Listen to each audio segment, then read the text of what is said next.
Hello friends, आज की इस वीडियो में हम SBI म्यूचुअल फंड्स की scheme SBI large and mid cap fund को रिव्यू करेंगे। दोस्तों, large and mid cap funds में जो मेजॉरिटी हमारा पैसा होता है वो इंडिया की टॉप 250 कंपनीज में इन्वेस्ट होता है। दोस्तों, इस स्कीम का हम कंप्लीट रिव्यू करेंगे जिसमें इस स्कीम के रिटर्न्स देखेंगे और किस टाइप का इसमें रिस्क लिया गया है, कैसा इसका पोर्टफोलियो है वो भी हम देखेंगे।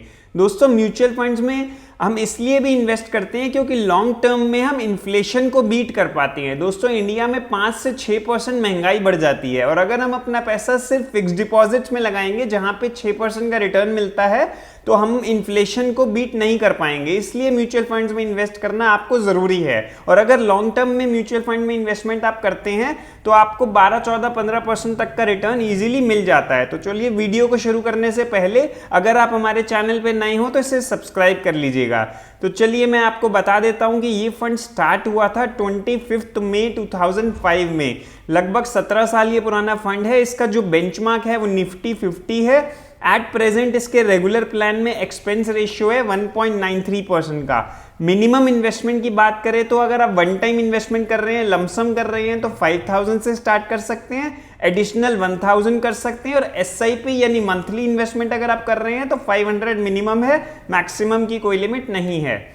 चलिए, अब इसके रेगुलर प्लान ग्रोथ ऑप्शन के रिटर्न्स देख लेते हैं लमसम के। मान लीजिए किसी ने 1 लाख रुपीज इन्वेस्ट करा होता तो उसका कितना रिटर्न बना है, कितनी फंड वैल्यू बनी है वो देख लेते हैं पिछले कुछ सालों में। लास्ट 1 ईयर पहले अगर इसमें किसी ने इन्वेस्ट किया है 1 लाख तो उसका बना है 1,05,799, 5.8% की रिटर्न आई है।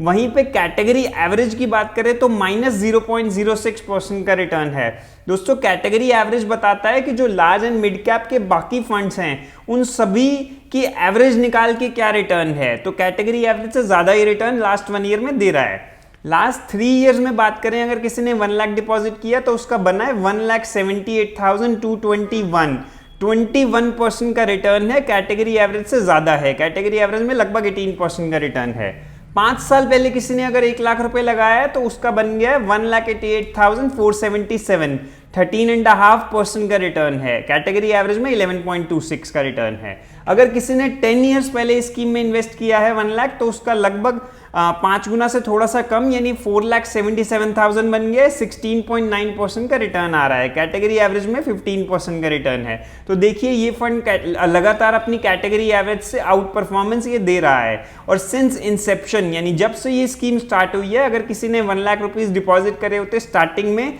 तो उसके 17,01,373 बन गए हैं। 17.6% का रिटर्न है। वहीं कैटेगरी एवरेज में 16.2% का रिटर्न है। तो दोस्तों, अगर इस फंड को आप कंसिडर कर रहे हैं तो मिनिमम 5-6 ईयर्स का टाइम आप लेके चलिए।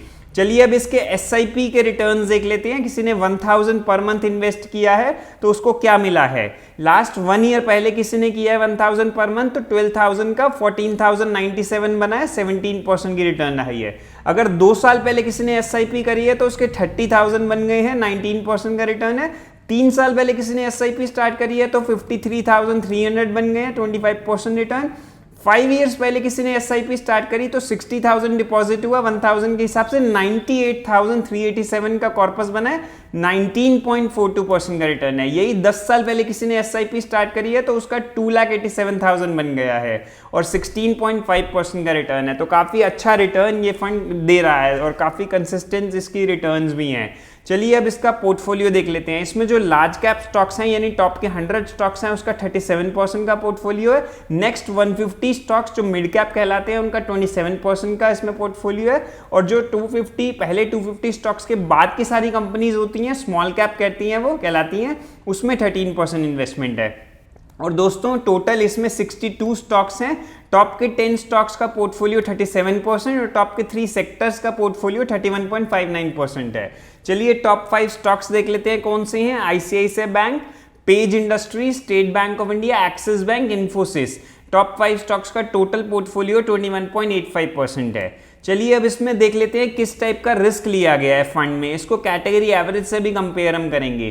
स्टैंडर्ड डेविएशन देखते हैं दोस्तों। स्टैंडर्ड डेविएशन बताता है कि फंड में कितनी वॉलेटिलिटी है और कितना रिस्क है। तो स्टैंडर्ड डेविएशन की बात करें तो फंड का स्टैंडर्ड डेविएशन उसके कैटेगरी एवरेज से कम है, यानी इसमें लो वॉलेटिलिटी है, कम कैटेगरी एवरेज के मुकाबले इसमें कम रिस्क है कह सकते हैं हम। शार्प रेशियो दोस्तों बताता है कि रिस्क फ्री रेट यानी एफडी वगैरह के मुकाबले कितना ज्यादा रिटर्न ये दे रहा है। अगर पॉजिटिव शार्प रेशियो होता है तो अच्छा कहलाता है। तो देखिए फंड का शार्प रेशियो 0.79 है, कैटेगरी एवरेज का 0.59 है। इसका मतलब ये फंड अच्छा है, रिस्क भी कम है, लो वॉलेटिलिटी और बेटर रिस्क एडजस्टेड रिटर्न्स ये दे रहा है। अल्फा बताता है कि बेंचमार्क के मुकाबले ये कितनी ज्यादा रिटर्न दे रहा है। देखिए इसका अल्फा है 2.01, कैटेगरी एवरेज का है 0.6। अगेन इससे हमें पता लग रहा है कि रिस्क एडजस्टेड रिटर्न्स अच्छे हमें इस फंड में मिल रहे हैं। तो दोस्तों ये था इस फंड का रिव्यू। आई होप आपको ये वीडियो अच्छी लगी हो तो उसे लाइक करें, अपने फ्रेंड्स एंड फैमिली के साथ शेयर करें, हमारे चैनल को भी सब्सक्राइब कर लीजिएगा। Thank you for watching friends, good bye.